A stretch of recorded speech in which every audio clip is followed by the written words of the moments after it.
What do we got here?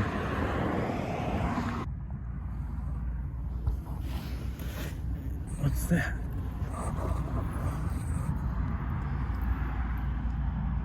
Could it be? Yes.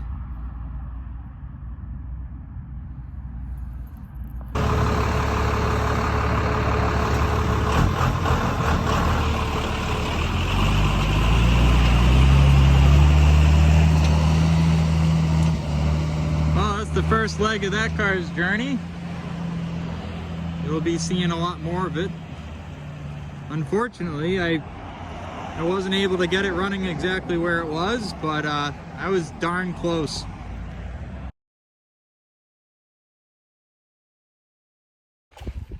With enough time, one small creature or 100 of their generations can destroy an automobile. This one sat since 1988, and the mice didn't get this one.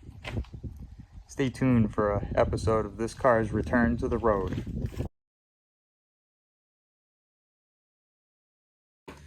You know, the thing is, people are always buying these cars that are, you know, seemingly real nice.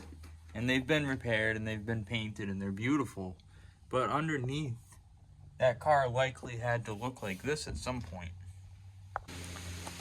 Here I am with my 1971 Saab 96.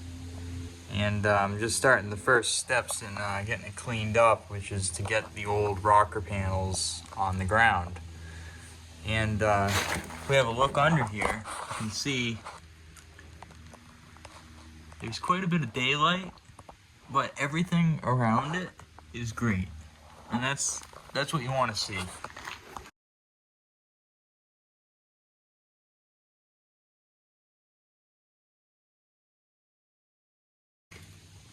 Now in this car's case, it's kind of special. It's only got 34,000 miles of abuse on it. And I know that to be true for a variety of reasons. And if you look at the suspension pickup points inward, it's in incredible shape.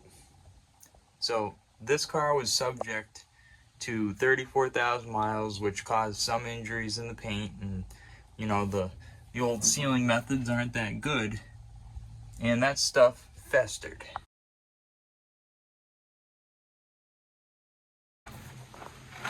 See this door?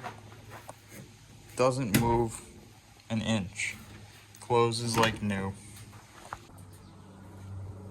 So this car is in incredible shape. It literally needs the few edges and corners that were affected. The rest of it doesn't need to be restored. I love it when this happens. So I know what you're thinking, because it seems to be a lot of rust. The car seems to be pretty terrible. And you're not wrong. You're not wrong at all. The car has a lot of repair work that needs to be done. But what doesn't need to be done on this car is a full restoration. This car sat inside of a garage and it escaped. There would be nothing left to this car if it was outside. That's what I'm saying. So what caused the rust? This is what caused the rust. When you look and you see trails like that, that's how these little varmints find their way around. Look at that hill climb right there. See that corner? That corner is completely gone. And it's not from road salt, it's not from driving, it's from mice. So, while we're back here, I'll point out where this guy was.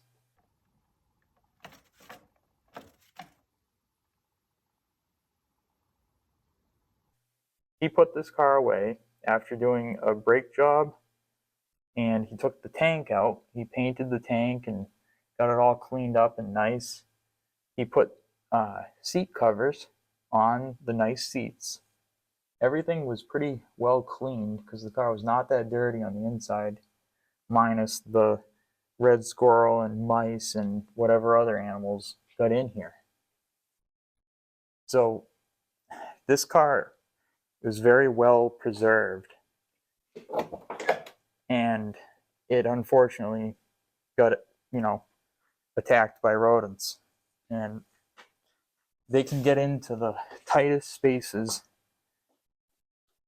and when they do, it goes down, goes into the seams, and it takes it out. Like, here's more proof of a 30,000 mile car. This seatbelt is actually still in the plastic. So this is the type of car that you actually want to do restoration work on. And if you're handy with metal, other people don't see the potential in this, but you know what? With all this metal replaced, the work is nearly done. You don't have to take the rest of the car apart because it's all got 30,000 miles on it. So all the metal bits that rusted is all that's wrong with this car. And making everything clean.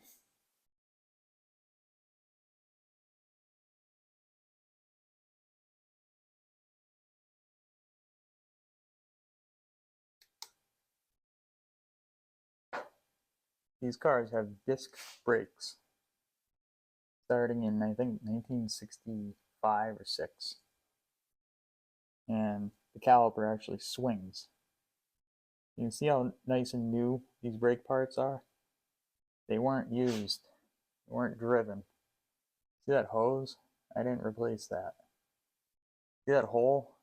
Mice did that. See that block? That's how I know the rot didn't occur on the road. Plus the Saab self-oiling transmission system. That's holding the car up. This car is super strong, except for the lowest parts of the car where the stuff ate through. Like even the jack point, the other metal's not gone. If the rot occurred over time on the road, those would be gone. This whole pinch weld would be gone.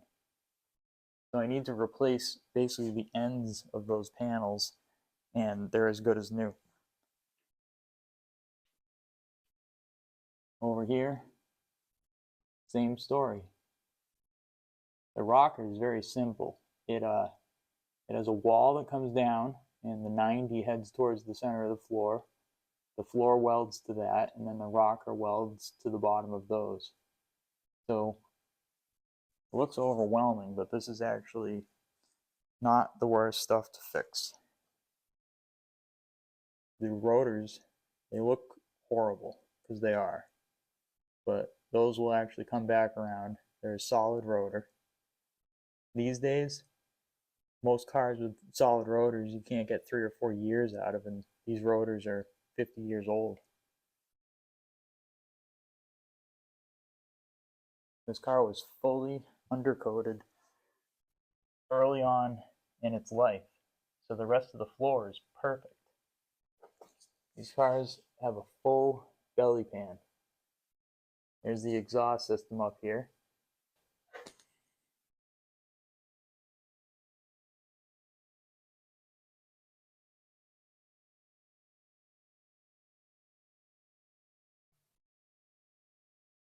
Looks real bad, I know. See that bulkhead? That's why I have the lift points where they are. Very interesting rear axle suspension system on these cars. It's got 3 pivot points, and then it's got these links. Coil spring. Anybody know where the guy left off? He didn't drive it again. He put those on there, forgot the clamps, they're gone. Went inside for the night. I don't know. Got on the airplane the next morning and took off. Either way, gas tank has to come back out because that's where he left off, and I need to do a bunch of welding. So I want to clean the tank, do all my welding, and not have the gasoline to worry about. Always think about that when you're considering welding on a car. Disconnect the battery, get the danger out of the out of the realm of possibility. So see what I'm saying? Look at this control arm. If the damage happened on the road, the control arm mount would be gone. This is all mice. It's all mice. I hate mice. That sticker right there is the Boston Aquarium. We've got resident parking at the City of Cambridge Department of Traffic and Parking. Expires 1978. Anybody knows anything about this car? There's a telltale customization. Just put it in the comments if you know anything about this. Willows at Westboro. I got to show you my favorite thing. And stuff like this never gets old. That's the cat, the Thresher cat from Alice in Wonderland. And I just thought that was neat. So this is what I'm working on right now. Taking a day or two and just doing something that I like to do. This trade has beat the crap out of me this year. And I just, I need to get a car to a car show and smile a bit. Or at least that's what people tell me. So if you're into this kind of stuff and you're, I don't know, who else has seen a deep dive, thing on a Saab 96? I've been around these cars for years. And this is the first time that I've gotten my own, ready for the road with a title and paperwork, and this car is going to go to this car show. It already drives around right now, but it's not far from, taking it to the grocery store. I think what I like about these cars so much is the amount of odd things. Like, it just doesn't end. It's a V4, it's front wheel drive. The heater is most of the engine bay. Like, there's just stuff everywhere. Like, that plastic fan is so cool. It works very well. It's very quiet. But the engineering that was used in these cars is aircraft inspired, 1940s thinking. And they were built way, way better than they needed to be. And the thing that always gets me is Saab was very active in rally racing and motorsports of the like. And their cars on the road show it. They exemplify the thinking of the company, where they wanted everybody to have a car that was capable and safe and reliable and was basically ready for anything. Oh, and also economical. So I think my favorite ad from this company is the one with the fighter jet and the 96 two-stroke.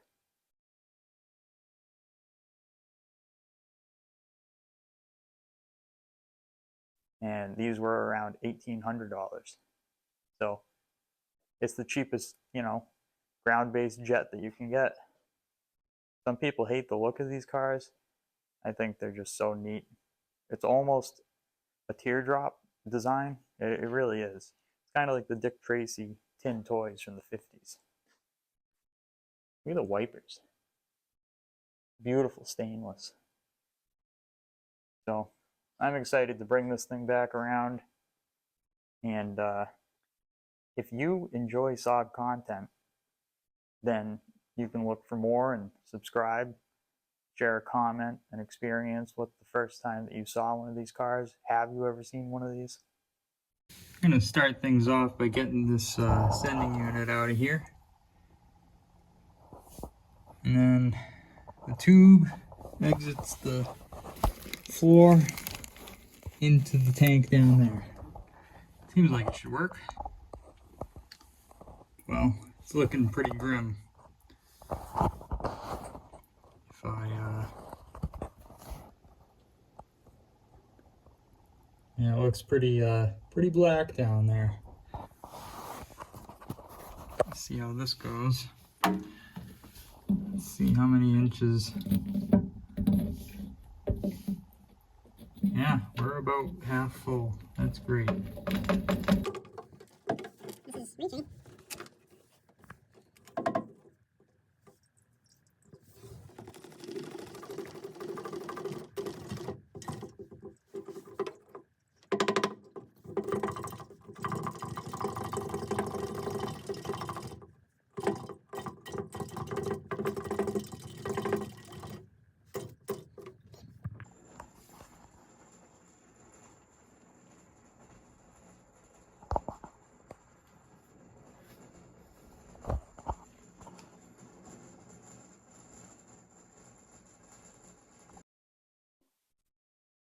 So I'm moving along here. Now we just found these are the straps that actually cover or hold the gas tank down. And they are so conveniently left here for future use. We've got the factory jack here. It's in pretty nice shape.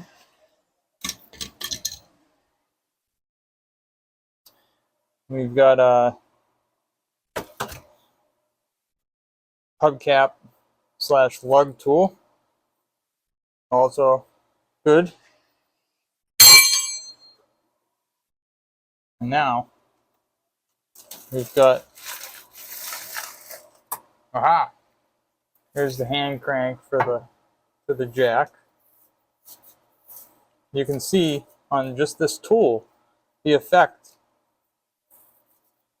of the rodent damage. We've got paint here, it's nice, and then it's just gone. I don't know what they eat. Oh, a quarter.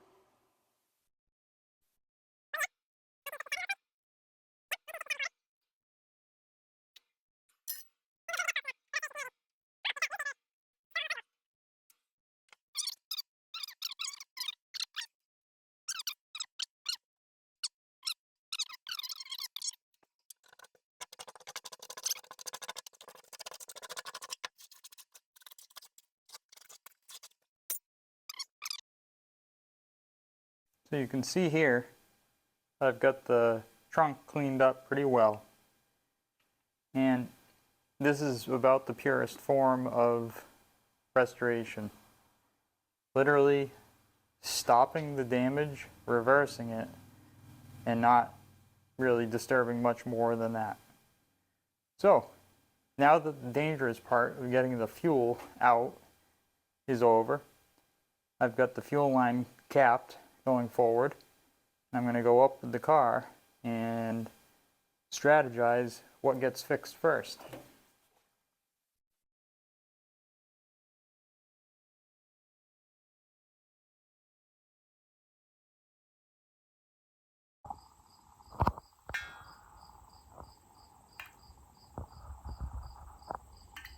Sometimes when you're working on these old cars, your subjects will start to blend together.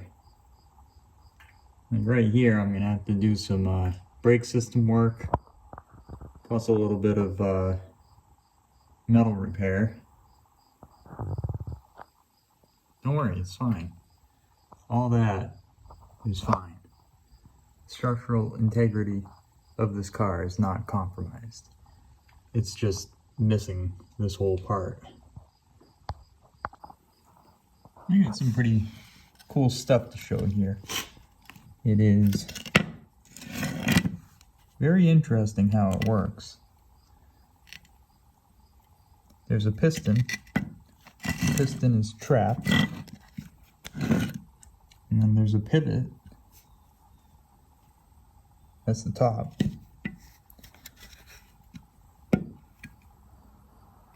So the caliper bracket swings and the piston stays straight to that side, the brake pads are angled.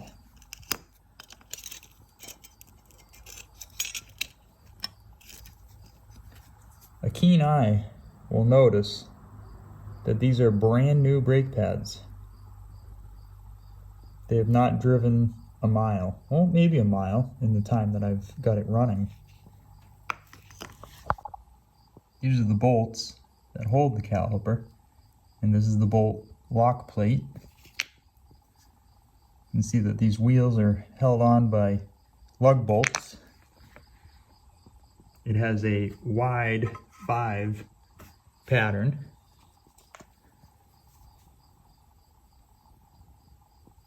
Brake hose is not up to the task. These are solid discs with the outer hub, double A-arm, rear steer, rack and pinion in 1971. There's the shock equalizer. See these bump stops for the upper control arm. Don't let that rust scare you. That's just sheet metal.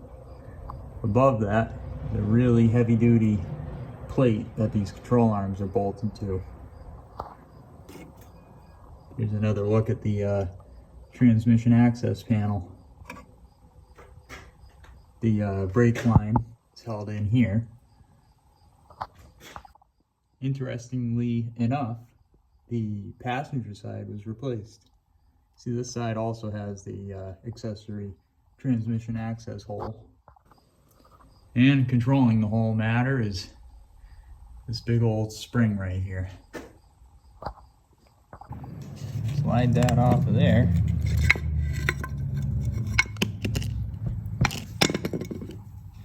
That's it. There's your piston for a your front brake caliper for a 1971 Saab. I'm gonna go ahead and get this piston moving, rebuild this, put it back together like a car should be. In order to get this thing moving again, I'll just cook it for a bit. Brake fluid actually works very well as a corrosion, penetrating oil.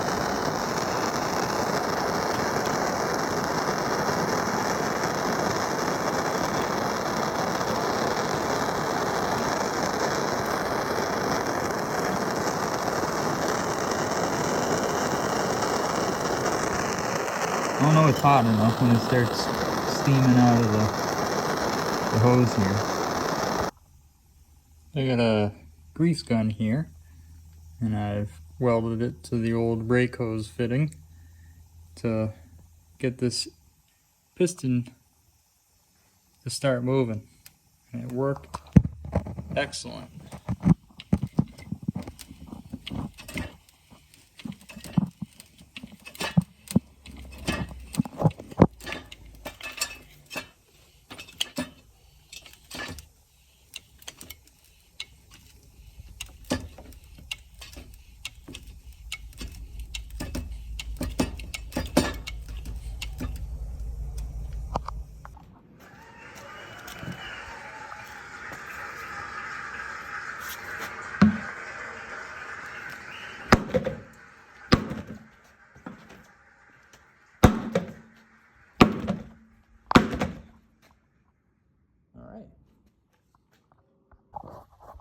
I'd like you to join me for an inside look of a Saab 96, rarely seen. Here we can see the end of the gearbox secured into its mount. And we can see quite a bit of stuff trapped up against the toe board here. One might be concerned about that lift point, but these wheel wells they're made from a lot of stuff, a lot of steel. And a failed master cylinder seal has deleted most of this steel.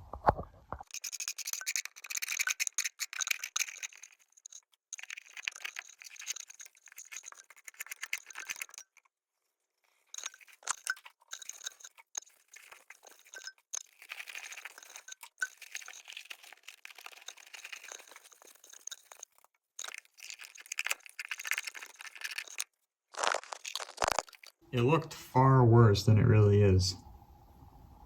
If that had stayed in there, it would totally destroy this car. But it's pretty amazing how well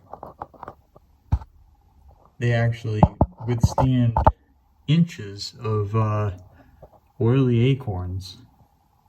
So I'm gonna get this replaced, and yeah, that was a pretty beneficial access point to do that. So I'm pretty happy with that.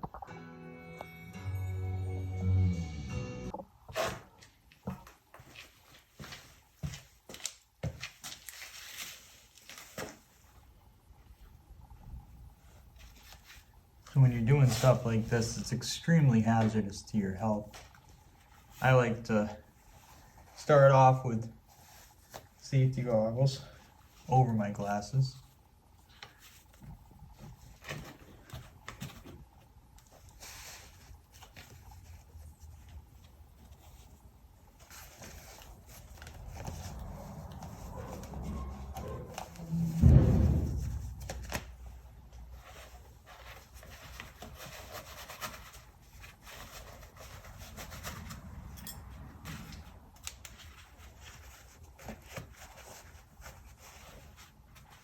That's it. Get to work. We're looking at a similar story on the passenger side of the car. This is what I have to start with.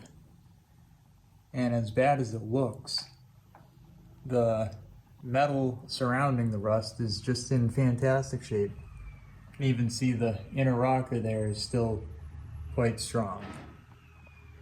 So from this condition, I rebuilt this side of the car up into the wheel well and the jack point there. I also had to fix the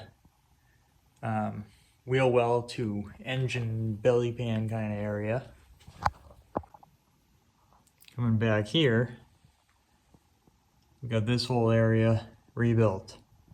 Mind you, I am fixing a very badly rotted car.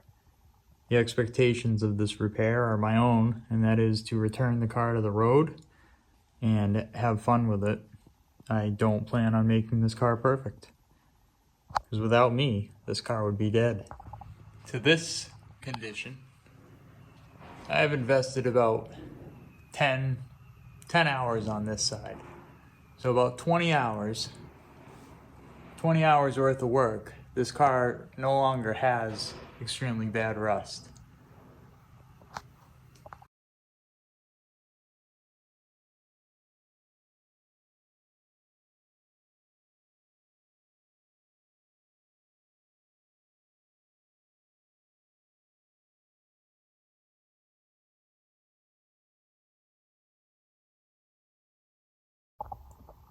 So stuff like this can be pretty scary, but once you see that, there's still metal there, you gain a little motivation. And eventually, you get through it. Well, at the end of the day, got quite a bit more metal in this car than there was. Now keep in mind, I'm not going for any kind of perfection. I'm just trying to put a car back in service so I can enjoy it, knowing it's not perfect. Here we are at the build site in this corner. Now I've replaced all of the rusted out areas of this car that was otherwise junk. And let me be the first to tell you, I am a professional at restoring things near perfection. I've been doing it for 20 years. I own this car. This car would not have been fixed by anyone. And I'm doing what I need to do to make this car usable in the very near future in a way that's strong, but it's not going for restoration quality. This is resurrection restoration. You take a dead car, you make it work, and you use it because it's better than the car just sitting in the weeds. Excuse my tone, but I've done nothing but perfection on cars that are now just sitting in garages collecting dust going back around the full circle.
So this is what I would refer to as the hack and bash method.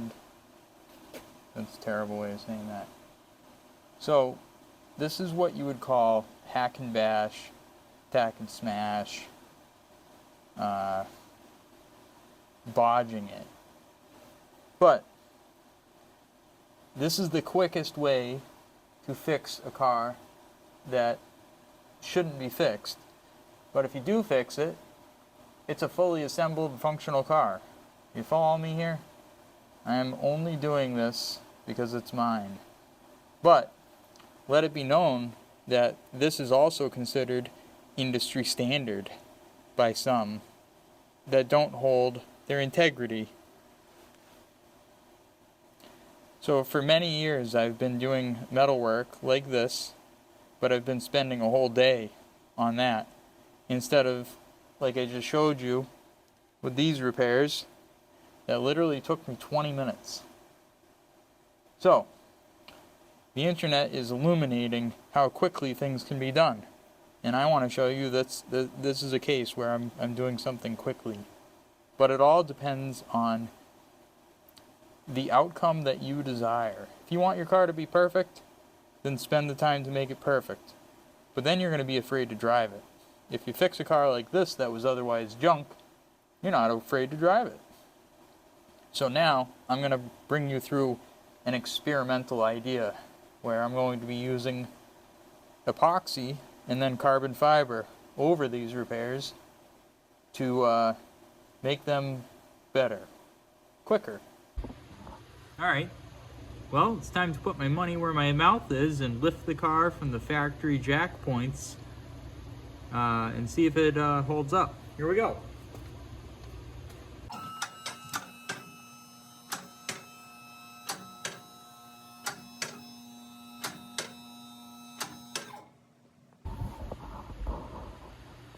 Yep.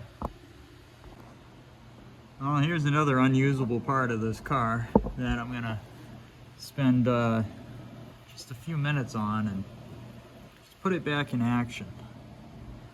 See, it's still good there.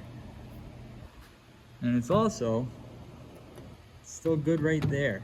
It's just this missing area we gotta take care of.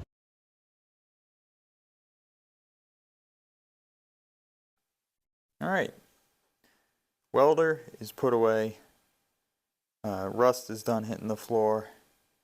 Now, sticky stuff.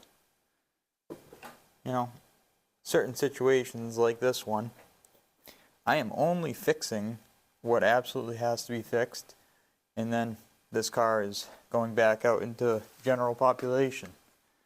However, because this is my car, I want to do an experiment here. I want to do the whole rust-prone sector of this vehicle, which now you can clearly see highlighted, is actually a very minor part of the vehicle. But it's a very major problem when the floor pan disconnects from the vehicle.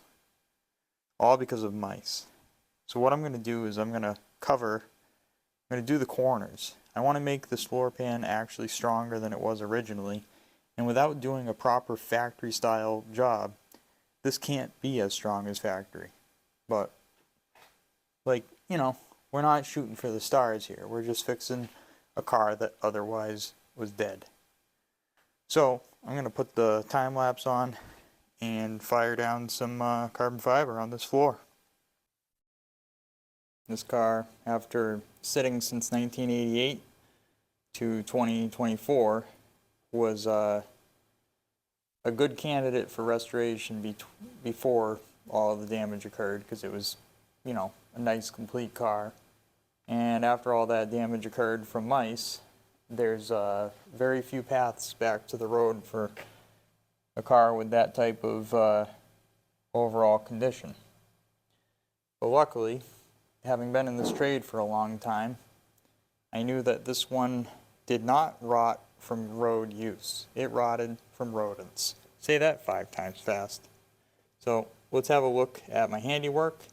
And again, this is my car. This is an experimental repair method that can be done, and offers pretty incredible results for the amount of time invested. So you can see on the floor here, we now have a carbon fiber foot tray that will protect the steel, and in the corners where the metal didn't exist, there is all steel welded in. Now, what I skipped is the grinding, the welding, the grinding, the welding, the grinding, and then bodywork, and then epoxy, and then paint. So if you skip right to carbon fiber and epoxy, you're putting something on there that's going to have a real hard time coming off. Look back here, completed all my repairs on the underside, and I sealed and reinforced those areas from the inside, along with the inner rocker. Remember, this car was about to lose its floor.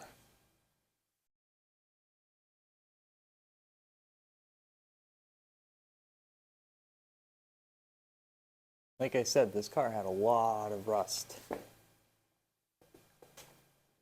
Starting up here, a nice big plate welded in there, and it's covered in epoxy and some fiberglass reinforced filler over the epoxy.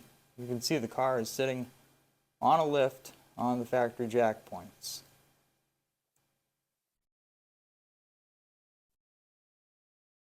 So instead of grinding the welds, the filler kind of brings it level. And remember, I'm not finishing any of the work. I'm simply repairing a car that's otherwise unrepairable.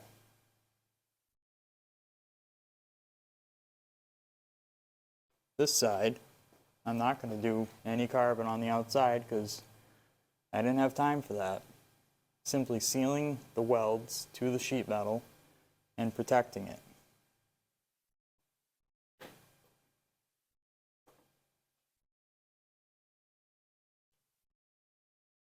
This is an immense amount of repair work.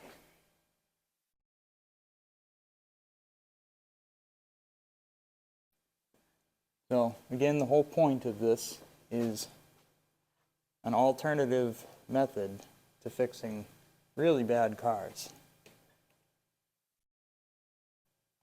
The entire door bottom will never rot again. It was tricky, but with this stuff, you can do incredible things. So now it's time to do some undercoating over this stuff and protect the areas that show rust, because those are the areas that are going to rust. This car is going to have much better storage and upkeep in its coming years of use.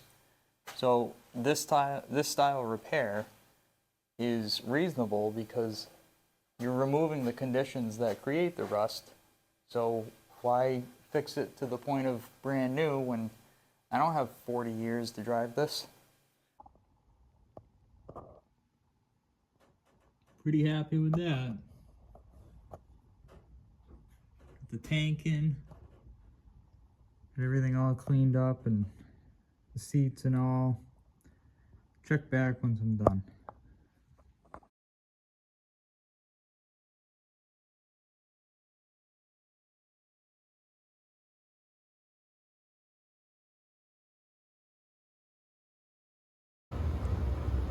I might have taken the liberty to further the repairing of the car. Give it a shot.